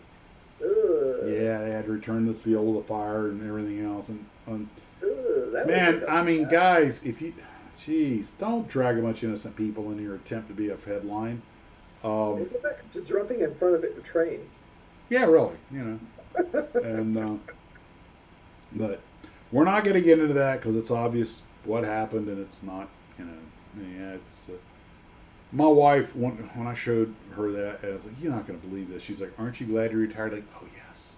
Oh, speaking of which, as I mentioned, I was a guest on the Stuck Mike Aviation broadcast podcast, which will probably be going up on Monday.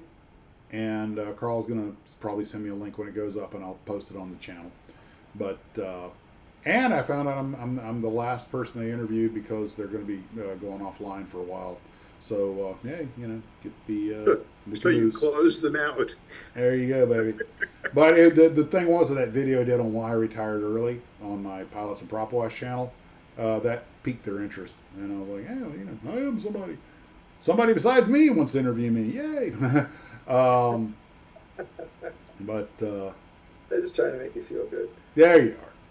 But anyway, I could have gone down to the studio in Orlando and done it in person, but I was like, and I thought, hey, visit Fran and Trey and everything. But I was like, I got so much stuff going on here, I can't really break right now. Which I am planning, hopefully.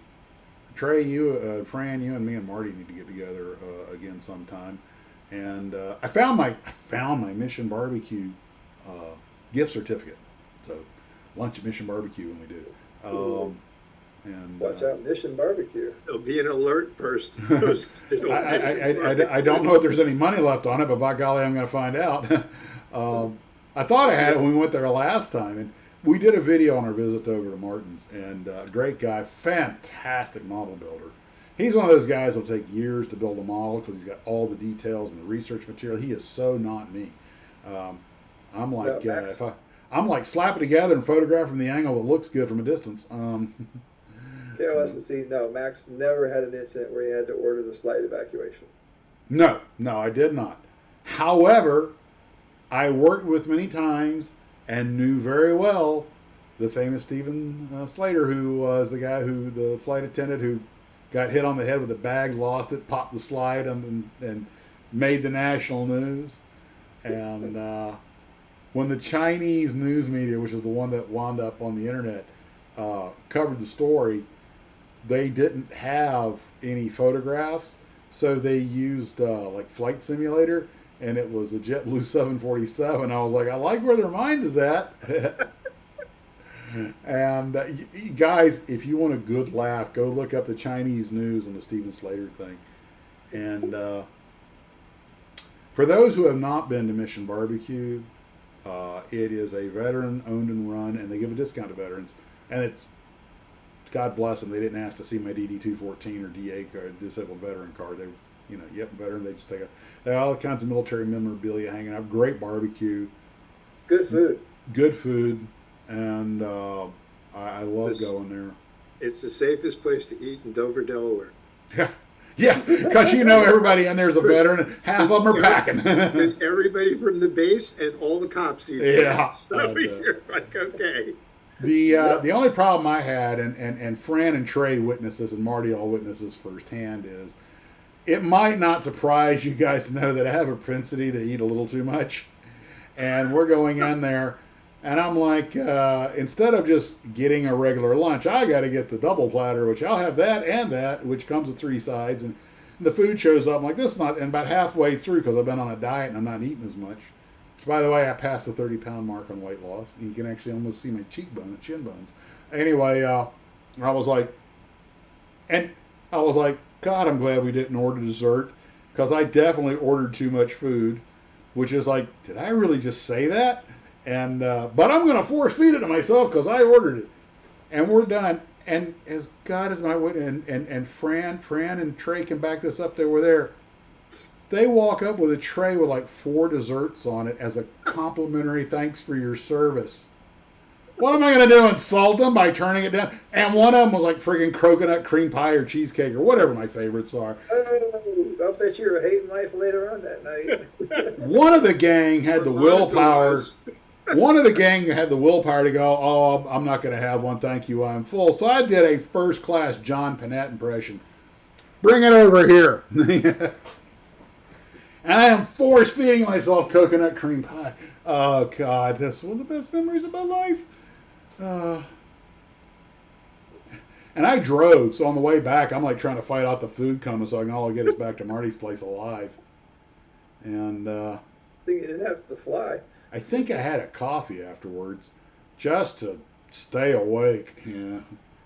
You're in the military when you've learned to drive with one eye open because the other one's sleeping. But I heard a good way to stay awake when that happens is roll the window banana down. and the other was peach. That was it. Thank you, Trey. Yeah. You roll the window down and stick your head out. That helps you stay awake. I did that once. I got in trouble and I tried to do it in the jet. Yeah, they frown on when you open the window in the jet. There are a couple of cases where pilots have had, and it happened in Brasilia. They had smoke in the cockpit. They put on their mask. They couldn't see anything, but it was day VFR. And the captain removed the side window, which you can pull open even in flight, and he pulled it out of the way. And he was flying, and of course he slowed the plane up, but he was flying like 120 knots with his head hanging out of the window, with his smoke visor on and everything, landing the plane that way. And they had a guy that tried that in a 707, but I don't think they made it.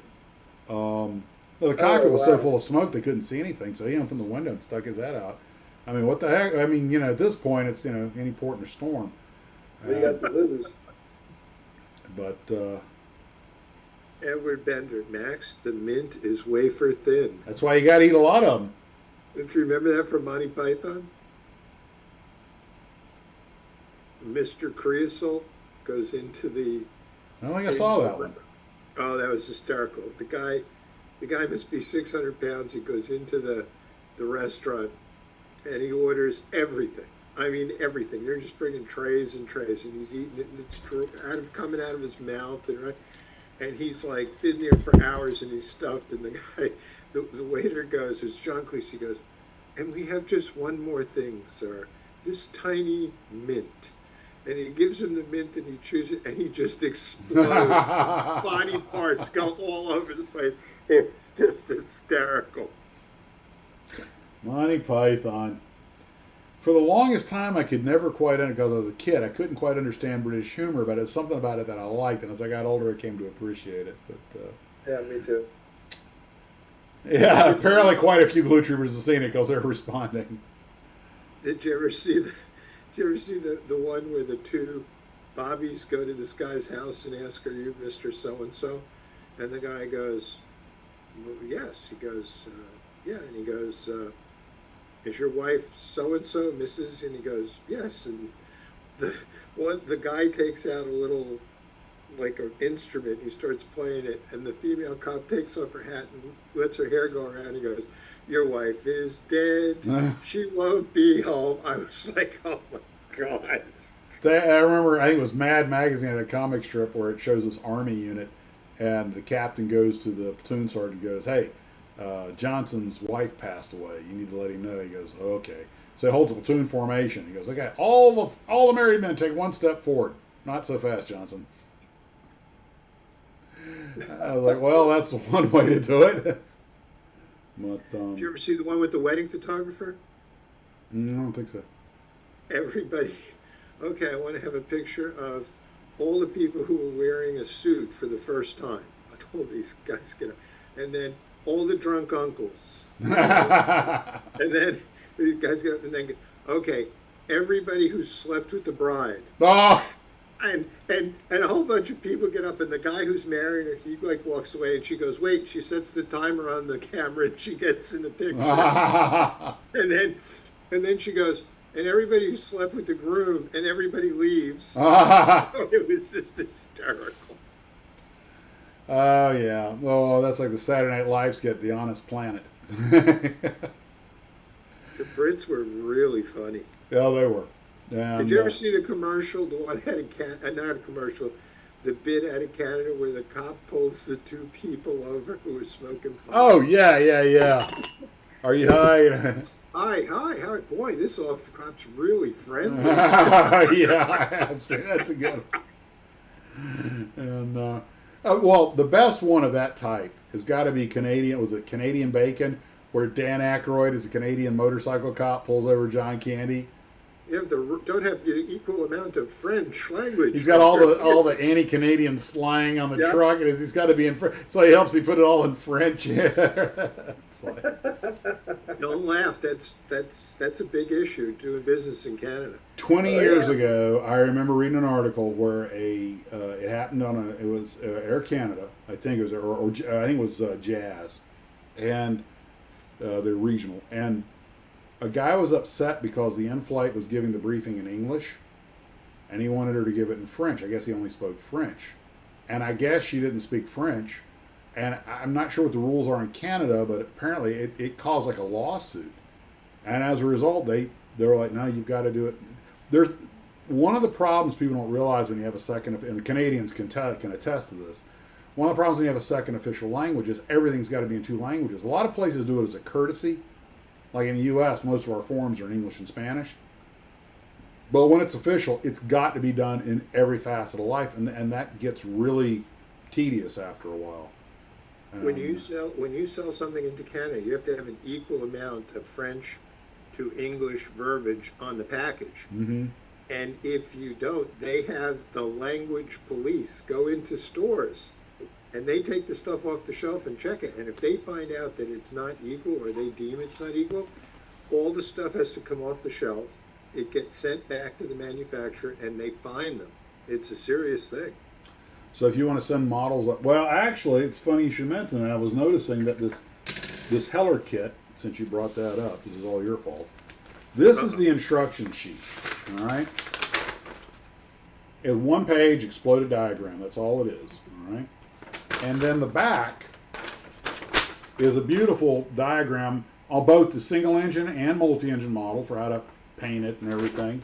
But this other very large form came with it, which is, God bless Heller, this is a fact sheet on that. This fact sheet is as detailed as the instruction sheet on the real helicopter.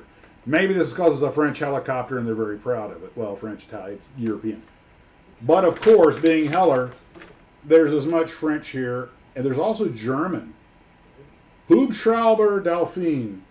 Ist Jahr 1968 kam man zum ersten Mal auf den Gedanken der Herstellung eines, God, German, I mean, I have German extraction. I get Hubschraubers SA360 und die Disbinglichen. Max. You're not impressing anybody. No, I'm actually embarrassing myself. And I've been drinking. The thing that most people don't realize, especially Americans, is that in America, you drive through all 50 states, it's the same language, it's the same currency, the laws are pretty much similar. In Europe, you get in a car and drive for 8 hours, you're in 3 countries. Before the euro, it was 3 different currencies, and it's 3 different sets of laws. So when you're selling a product and you're a European-based company, you have to take that all into account because that's an important market for you and you have to be able to sell it in all those different countries. Okay, I just discovered something. And guys, this has got to be like post-World War II PTSD. This is a Heller kit. It's French. Now that I sit down and read this, it's in English and German only. Preparing for another invasion? That tells you where their 2 biggest markets are. I guess. There's no, I thought it was, I just saw the other languages and assumed it would be like French and this is English and German. There's no French here. Says, Max. Caswayne says, let me translate that German. Dear invading power, please don't burn Paris. And as a trusted member of the media, I can be helpful in helping you round up people to work in your sugar mines, underground sugar mines. Lanterville said Max would constantly be correcting the teacher. Somebody wants to sit next to you in aviation. Since you mentioned that, I kind of did have a bad habit of pointing out mistakes they were making. I used to do that in Fortran class. The hardest thing to do for me was to just shut up and let them be wrong. It is hard. When I catch stuff on YouTube, like somebody got the wrong airplane, I'm like, don't do it. The universe doesn't care.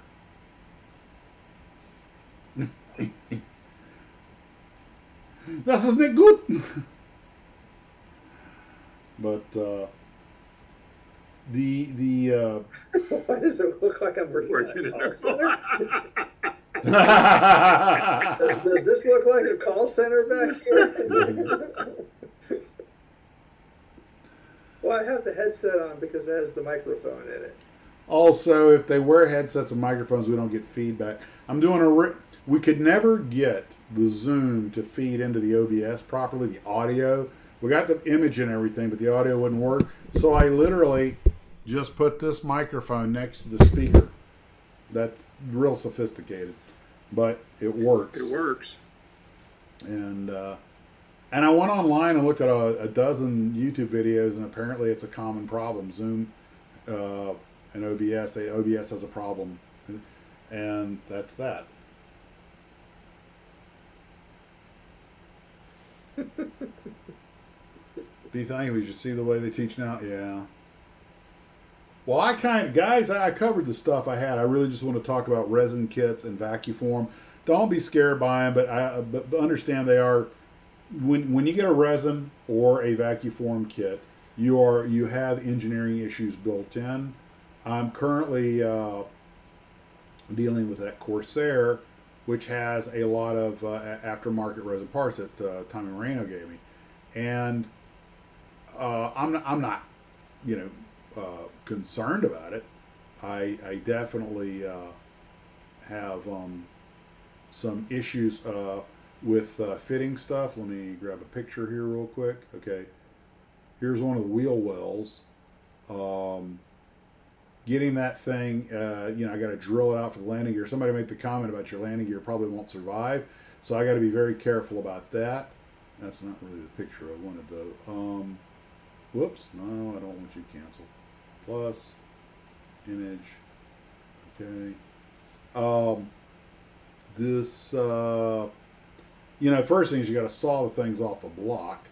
And I forget what that thing was. I kind of saw that somebody told me you should get that apparently makes resin real easy to deal with. But when you Which one are you laughing at? Trey just put up one that says it's never a war crime the first time. Oh yeah. But I was really afraid the wing wouldn't close up around this, but it does.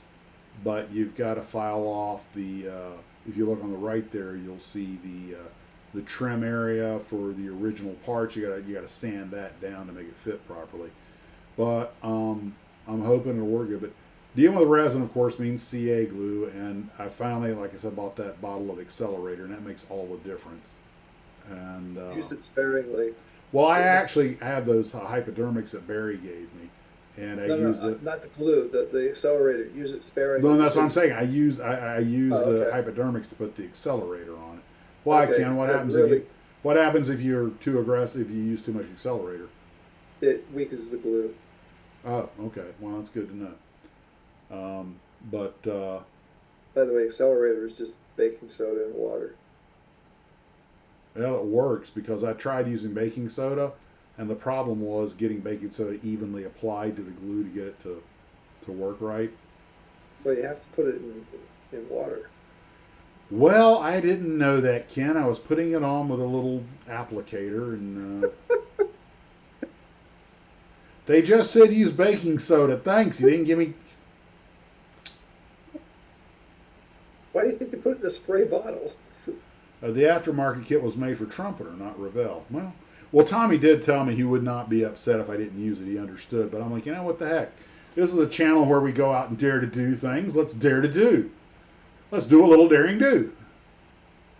And you ever notice that on most model airplanes, though, they build the kit, they put the details in it, but if you actually try to put the landing gear folded up into it, doesn't fit. So they're either making the wheels too big or something's not coming out right. And apparently part of it is styrene needs to be a certain depth to come out of the machines reliably. And if they made it scale depth, everything would fit, then it would be too thin and flimsy because it's not really aluminum. and it doesn't have a metal structure, so there's, all that. I'm like, okay, that actually makes perfect sense. Oh, well, something did tonight. I'll try not to let that happen again. And this is why we have instructions on shampoo bottles. Put on hair, not in eyes. And I want you guys to know that I used shampoo and conditioner tonight just so I could look extra special for you with extra silky smooth hair full of body. And it says rinse and repeat. Does that mean you just keep rinsing and repeating over and over again? Until your hair falls out. Wash, rinse, repeat. Yeah. And then you repeat, rinse, and then you repeat again, then you rinse, and then repeat. When does it all end? When you die, your hair Ken. falls out. What? When you die. Your hair falls yeah, out. where your hair falls out. Then you just need a buffing rag. Little quick detail, right? Worked for Mr. Clean. I gotta find some 148 scale decals for the P40F, the one with the Packard built Merlin engine. Yep. And I tell you what, I was just watching, I forget, was it Not a Pound for Air to Ground? He was talking about twin boom fighters, talking about the F-82. And I heard this. The famous twin Mustang, and I've got one out in the stash that I really want to build. The twin Mustang, by the way, is not two Mustangs put together. It is a different airplane. It only has about a 30% parts commonality. And it's much longer fuselages, and they put Allison engines on it because they didn't want to pay the royalty, I guess, to Merlin. And they were like, these engines suck. But they stayed with them, the V1710s. And they're like, this was so much better with Packard Merlins on it.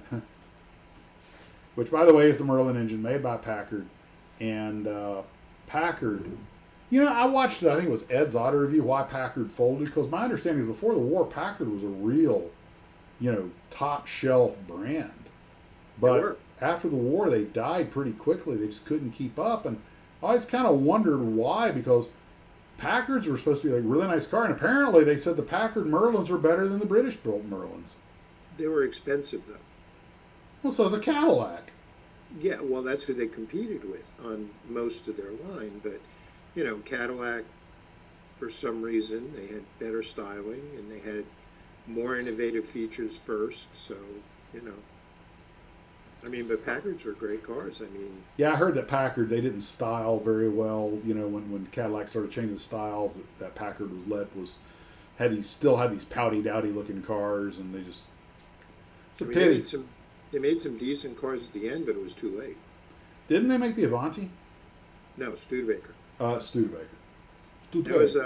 That was a Raymond Loewy. They hired Raymond Loewy. Yes. He designed the Starliner in '53, which was a big hit for them.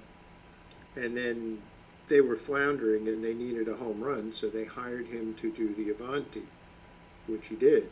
And it was a nice car, but it just didn't catch on. It was a little quirky looking for them. It was, yeah. Actually, I think if they'd smoothed out that hood, made it look a little more Jaguar-esque, they would have done a lot better. It was really fast. They had the version with the supercharger. It was a pretty good car. How many people tried to remake it? There must have been 3 or 4 companies that continued them and, put Corvette engines in them and stuff like that. But, Well, the Loewy designed, of all things, the Star Trek space shuttle, or the Star Trek shuttlecraft. And unfortunately, the design was more than the studio could put together. We talked about this a couple of weeks ago. Really, really spiffy, though. The guy was a sharp designer. Did the Coke bottle. I understand that Hurley Earl was a difficult guy to work for, very, I guess, demanding or whatever, or exacting. I imagine Loewy was probably kind of the same way, and then you got Virgil Exner. We remember these guys' styles. They were definitely trendsetters. But my understanding is none of them were people you wanted to work for. Yeah. Meanwhile, see,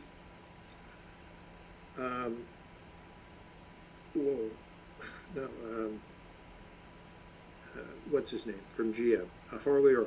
Mm-hmm. His family they ran a coach building business Mm-hmm. out in California. And they made custom, because back in the old days, you bought a Duesenberg frame and an engine or a cord or whatever, and then you had a coach maker make a body for it. Now, did Duesenberg make any bodies, or that's all? Some, but most of them were, in conjunction with an outside design house. Which is why no two doozies really look identical. Pretty much.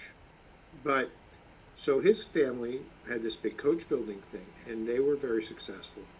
So GM hired him from his family business and moved him to Detroit, and he became the guru of styling. Now, he was the one who came up with the fins.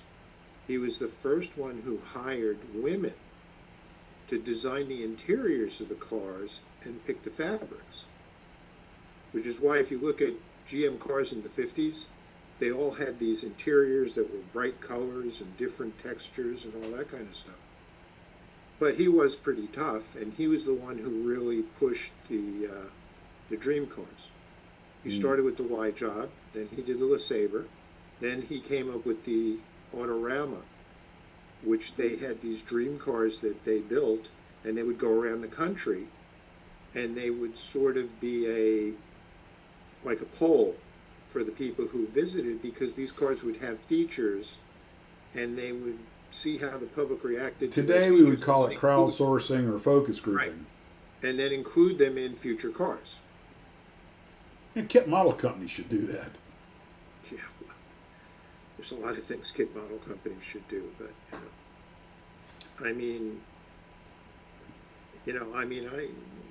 Packards were great cars. They really were. They made great engines for many military vehicles during the war. Mm-hmm. They made the engines in They made the Packard the Merlin. torpedo boats. Yeah. Yes. Mm-hmm. Yes. The PT Cadillac boats was had them. tanks. Huh? Cadillacs did the tank engines. Yeah. The multi-bank. Talk about it. And the Brits love the multi-bank. And I think the British have a thing for loving anything that's overly complicated. Yeah. Well, as long as you don't hook it up to one of their electrical systems, you're good. But they loved it. Most Americans didn't really. Apparently, according to the chieftain, and I've heard this from other sources, of the light. What? Okay, so it says, interesting. I would have figured that manufacturer would have asked the women to design the hood of the car, since based on the magazines, women spend a lot of time. Oh, don't you even say that. Let's don't not get going don't there. go there. We're gonna. Thank you for getting me canceled. We'd have to bring up my comment the other night about Maverick then. I didn't say it. I was just reading it. It wasn't me. It's not us. It's a viewer. Yes, Ken, but we're the faces they can come after. Yeah. I'm going to be right back. You guys carry the show for a minute. The 50s were the best era of cool cars found in America, and I kind of agree. They were boats. If you drive one today, you say, how did anybody ever drive these things by comparison to modern cars? But they were stylish and they were flashy. And they sold a lot of cars in the 50s and 60s. CVM says, I've seen inserts in Aurora kits asking what kits they would like to see next. How about ones that fit? I remember seeing one of those when I was a kid too. I thought, oh, we need a model of the Jupiter 2.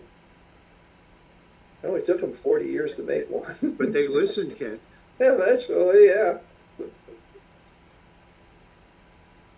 Best car decade, the 1930s? 1930s? Yeah, I thought they were just trying to figure it out then. Yeah. Hotel Auburn Speedster. Good pick, Trey. Like the late 60s. Well, being born in 67. The 60s were really the muscle car era. Yeah, that's when they really started. When there were a bunch of powerful cars in the 50s, like the Chrysler 300, and the Pontiacs with 421 tri-powers, but when John DeLorean took the Tempest and put a 389 with 3.2 barrels and made the GTO, that really changed the game. Yeah. And yes, Cybertruck, no, Cybertruck's ugly. It is, isn't it? All right. That's like polishing. You can't do enough to make that thing look good. It's like polishing a turd. What's that? The Cybertruck. Any kit models of that yet? No. I don't think there's much demand. I'm shocked at him. He's very difficult at licensing anything. Well, he doesn't need the money, so. He doesn't need the money, certainly, and he doesn't need the press, but he's not interested. Yeah. He's a quirky guy, but when you're that level of, data Super processing genius. between the ears, I mean, geez. My dad's a 70-old. Oh, Delta 88. My mom had an 88, I think. What was that? What was that old song? Was it about the 88 or the Rocket? Rocket 88. Rocket 88. Yeah.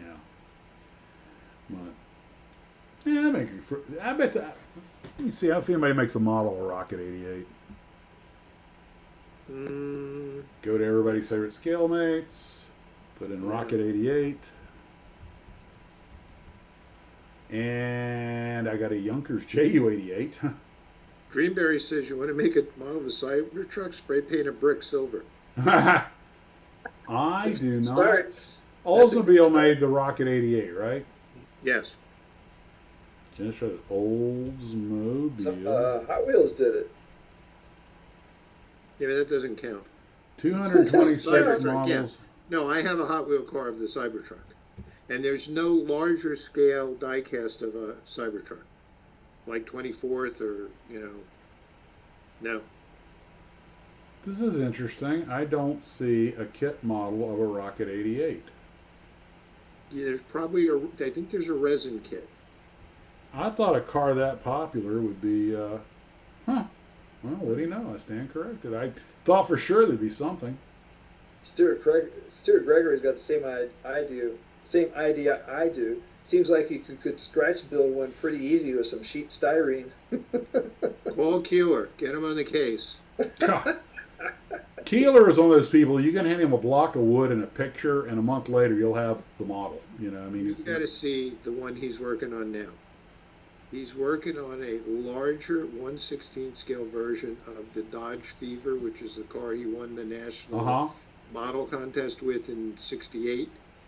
And he's doing a 1/16 scale version of it with aluminum panels inside.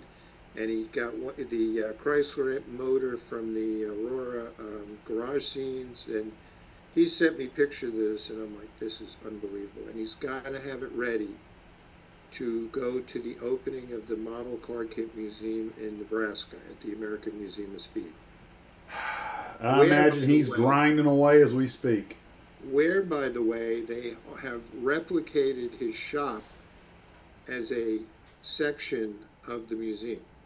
Why don't we get Jim to come on the live stream next week? Or maybe he's too busy. We could do that. I'll ask him. He'd be glad to, I'm sure. I sent an email over to Dave Ward to see if he wanted to come on, but I kind of got up with him a little too late. He's down in New Zealand. He does a lot of those beautiful models like that Spitfire that was in the last viewer's build. And I just thought it'd be nice because he does such nice work just to chat, see what his techniques are. I might do a Zoom with him or something. There's a couple other people I'd like to have on, and I might start making it a thing. We had Bill, SLK and SLC. He was on with us one time, and maybe get Trey and Fran back, But Right. Eric says Revell makes the 1950s Rocket 88. Okay. How come it didn't show up on ScaleMates? Let me go to Revell. Let's go static model kits. Vehicles. Yeah, 4,161 cars, 2,909. Yeah, Rob, Elon did authorize that because they also make a small remote control version of it in the Hot Wheels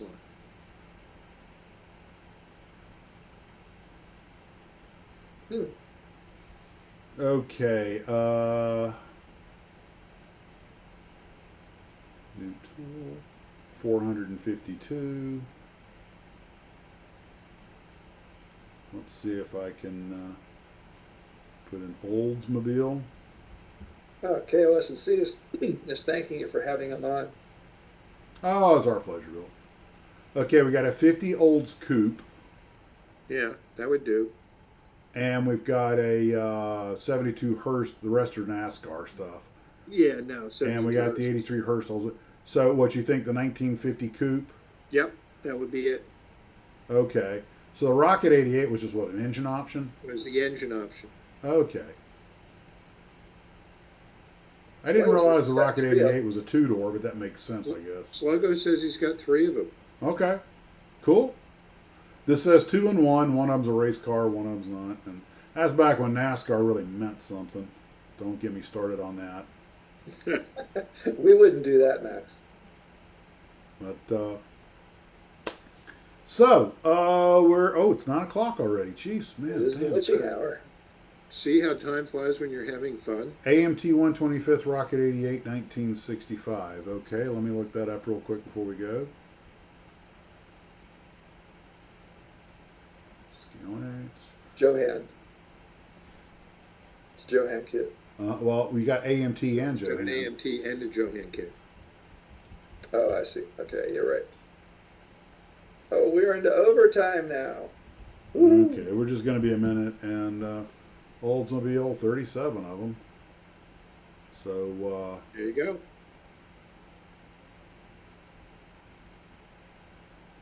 Still got 106 people watching. I'm not seeing a Rocket 88 anywhere in the AMTs, but the Beverly Hillbillies truck. Tornado, NASCAR, 64 Olds convertible. Not seeing it. Thank you, John Ashley. Enjoyed having you on, and hope you enjoyed the live stream, and we'll look forward to seeing you next week. Yeah, we're going to wrap here, guys. That's that. Guys, I hope you had a little fun, and appreciate you coming out and spending some time with us, guys. Let's say adioses, and we'll let the good people go. Well, thanks, guys, for tuning in again. We hope we enjoyed and you enjoyed, and we educated you somewhat, which is really a low bar. But thanks for tuning in, and we look forward to seeing you again soon. We'll educate you whether you want to be educated or not. Jawohl. You will be educated. Or as we say where I come from, educated. That's right. You're going to show up. We're going to educate you. Have a good evening, guys. Guys, thanks for coming out. I hope you had a little bit of fun. Take care of yourself. Always. Model Line. And we are out.